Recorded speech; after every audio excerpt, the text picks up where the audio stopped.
we doing, ladies and gentlemen? I'm Grimm from the Bug Out Boys, and welcome to another review. And this review is going to be about the Clark's Jungle Hammock North American model. If you're a fan of the series, then you already know this is my go-to shelter when I bug out. So why don't I bring you in closer, set this hammock up, and give this piece of gear a thorough look over.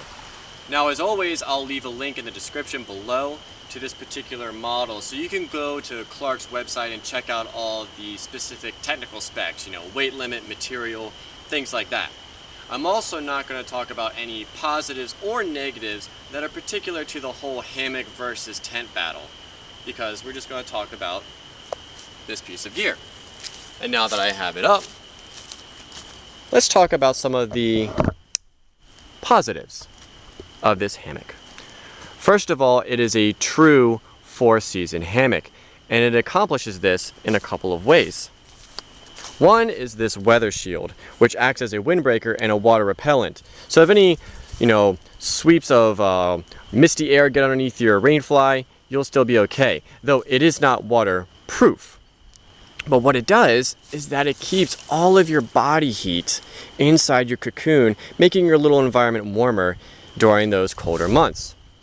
During the warmer months, you got this great no Seeum bug netting that is decently breathable, but it keeps your mosquitoes at bay. And it also is very strong. I've actually leaned up against it when in kind of like a chair mode, and I never worry about ripping it at all. But you also notice they're on separate zipper tracks. So you can stow them away as you wish, and even both of them can go completely away into this pocket if you prefer that more open air hammock experience. Down below, you have these great insulated pockets that go completely underneath the hammock. And these you can store your extra clothing, food. I sometimes put my boots in them. And what that does, it creates air pockets underneath your hammock, and basically a rudimentary underquilt. You could even put in a whole bunch of dried leaves or pine needles as well to really pack them up and keep the air from moving, because in a hammock your main enemy for heat loss is convection. And then during the summer months you can just store your gear in there and, well, it's off the ground, and that's always a plus.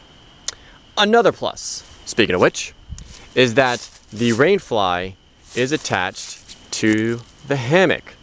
So you've probably seen in some of the shows that I quickly just tie it up to a tree, pull it out of its integrated stuff sack, and then attach it to the other tree, and then the rainfly will be over top of the hammock itself. So even if you deploy during a wet situation, your hammock will still stay dry. Also, in this particular model, there's no tent poles. So you don't have to deal with any of that. And finally, another positive is all the little nuances that they've put into it. First of all, you can get it in camo. For me, that's important. There's pockets on the inside for you to store little things. There's one right there and one right there that you don't want to lose in the belly of the hammock. And then for me personally, it's made in America, and that's always important. And they have great customer service. I actually had a tiny little hole when it was shipped to me in the bottom, and called them up, told them about it. They said ship it right back. They pay for shipping, fix it right back, boom, out to me. No questions asked. So that's definitely a positive. Now let's talk about some of the negatives. All right, the first negative is going to be the suspension system. This cabling does its job great. I don't have any problems with it, except for that it's big, it's bulky, it's hard to pack. Tying these knots is not very difficult, but it is a lot more time consuming than, let's say, a whoopee sling, which is probably what I'm going to be converting to shortly, and that will be lighter, more efficient, and pack quicker. Speaking of weight, the hammock as is, as you see it, no tree straps, no tent stakes, just as it is, weighs in at a little over 4 pounds. And that might be a bit heavy for somebody.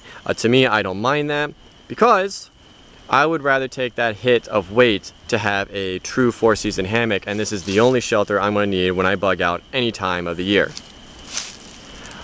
And then finally, this hammock is not built as an asymmetrical hammock. So if you're used to that, this is going to be a little bit difficult. I have been able to position myself at an angle to get a little bit flatter, but nothing compared to an asymmetrical hammock.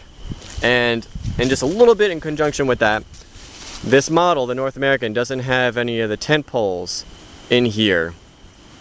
So if you're a little claustrophobic, that could bother you. I've never had that feeling. This actually stays open pretty nicely with your body. But those are some of the positives and negatives of my particular hammock. As you can tell, I love it. I use it all the time, and I've never had any real issues with it. Well, I hope you've enjoyed this review of the Clark's Jungle Hammock North American model.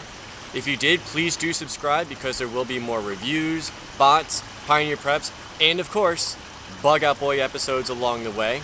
And if you have any questions or comments about this piece of gear, please don't hesitate to leave them below, and I'll get back to you as soon as I can. Take care.